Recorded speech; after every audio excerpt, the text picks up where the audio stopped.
Hello po sa inyong lahat mga ka-crypto. Ako po si Pinoy Crypto Trader at sa video na ito ay atin pong pag-uusapan ang tungkol sa balitang ito kung saan ang sabi po rito ay technical data confirms Bitcoin about to tank by 45% to $31,500.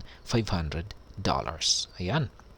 Base raw po sa technical na datos ay kinukumpirma daw po nito na itong si Bitcoin ay mukhang makakaranas daw po ng isang matinding pagbagsak kung saan ay babagsak po siya ng 45% patungo sa mababang presyo na $31,500. Kaya yan, atin pong aalamin or pag-uusapan kung ano ba yung pinapakita ng technical data na ito, kung bakit nagpapakita ito na makakaranas ng matinding pagbagsak itong si Bitcoin. Pero bago po tayo magpatuloy, ay nais ko lamang po munang bigyang linaw ang aking disclaimer kung saan ang nilalaman po ng video na ito ay hindi po ito isang financial advice. For education and information purposes lamang po ang layunin nito. At ayan po mga ka-crypto, sa atin pong pagpapatuloy ay ang sabi po dito ay recent market analysis shows that Bitcoin has been trading below its 200-day simple moving average for over a month, raising investor concerns. Ayan. Matagal-tagal na daw pong naglalaro ang market price ni Bitcoin dito sa ilalim ng 200-day na simple moving average. Kaya dahil dito, ayan, higit isang buwan na raw po na naglalaro sa ilalim nito ang presyo ni Bitcoin, at dahil dito ay nababahala na po ang mga investors dahil dito.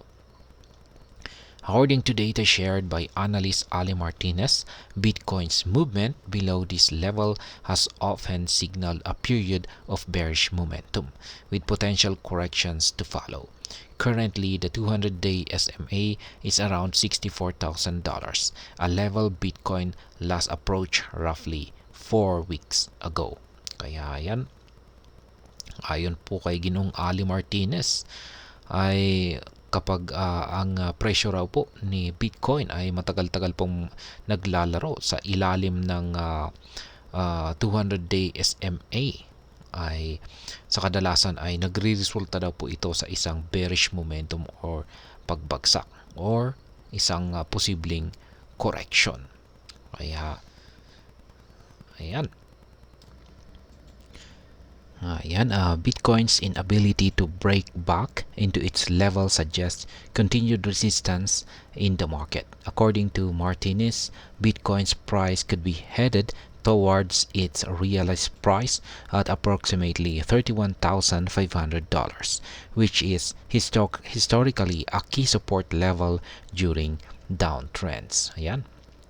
Sabi rito ay kung magpapatuloy po sa pagbagsak itong si Bitcoin, yan, or kung siya po ay walang kakayahan para lampasan or basagin yung mga resistance levels, ay ito po ay mauuwi sa kanyang matinding pagbagsak, at ito ay babalikan daw po niya yung kanyang realized price na nasa presyong $31,500, kung saan ay napatunayan po nito sa mga nakaraang performance ni Bitcoin na isa po itong napakahalagang support level sa tuwing nakakaranas po ng pagbagsak itong si Bitcoin. Kaya ayan, meron pong ibinahaging chart dito si Ginoong Ali Martinez, at yan, tinatawag po niyang ipinapakita po niya rito yung realized price at ang 200-day SMA na price threshold. Kaya ayan, yung kulay blue po rito, ayan po yung 200-day na SMA. Ayan, yung mga kulay green naman po rito, ayan naman po ng mga price above realized price at saka 200-day SMA. Ayan. Essentially, the technical data presents a grim outlook for Bitcoin, even as it has rebounded above the 58,000 range, a threshold it continues to defend. Trading at $58,021, a drop to $31,500 will wipe out over 45% of capital from current investors, even dealing a more significant blow to altcoins. Ayan.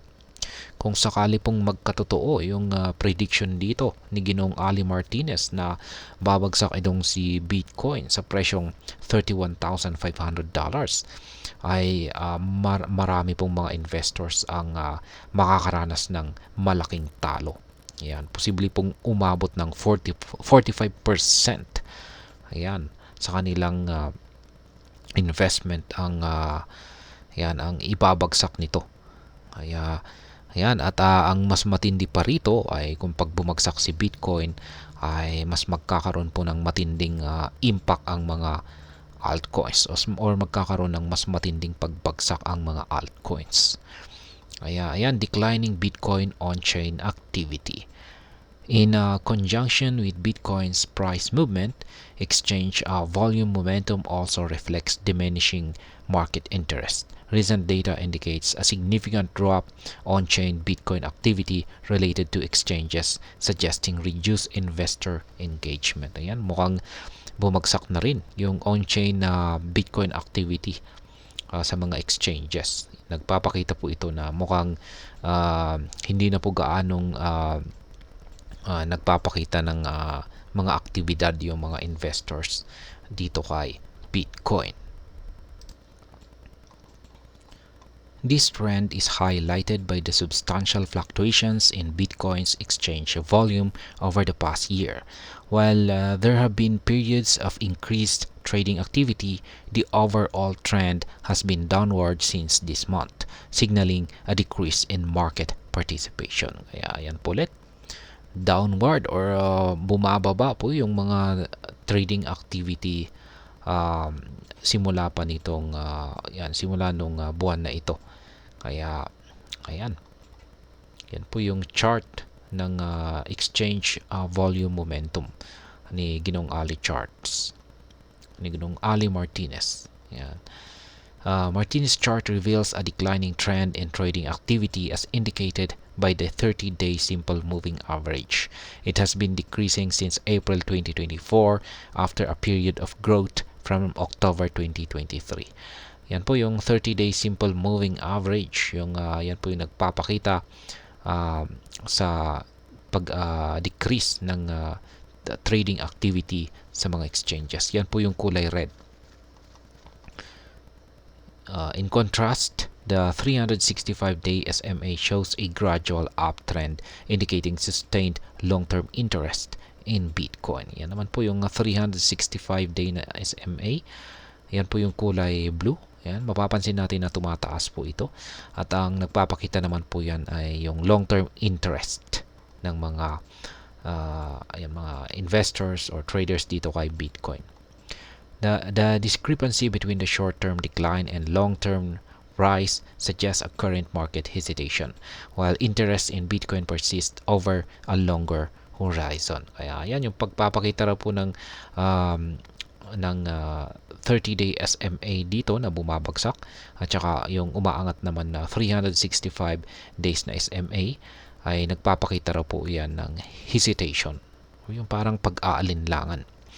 Kaya ayan, fewer new Bitcoin addresses. Further data indicates a stagnation in new Bitcoin addresses.